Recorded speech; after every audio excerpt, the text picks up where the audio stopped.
Guys, एक सास और एक माँ में पता है क्या डिफरेंस है? एक सास सोचती है कि अगर मुझ पे बीती है तो इस पे भी बीते, अगर मैंने सहन किया है तो ये भी सहन करे।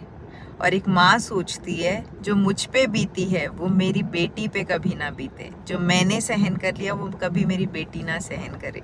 सिर्फ इतने से डिफरेंस की वजह से गाइस, ये जितने भी सास बहू के आर्ग्यूमेंट्स हैं, एक दूसरे के लिए नेगेटिविटी, ये सब सिर्फ और सिर्फ इसी रीज़न से है क्योंकि अगर आप वही सेम थॉट, सेम फीलिंग्स जो आप बेटी के लिए रखते हैं वो सेम अपनी बहू के लिए रखेंगे तो कभी भी झगड़े नहीं होंगे।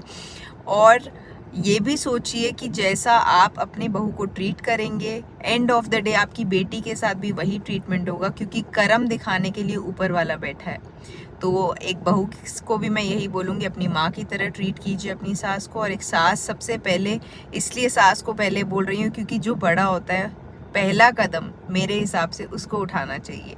तो अपनी बेटी, अपनी बहू को अपनी बेटी की तरह प्यार दीजिए और यही सोचिए जो मुझ पे बीती है वो कभी मेरी बहू पे ना बीते।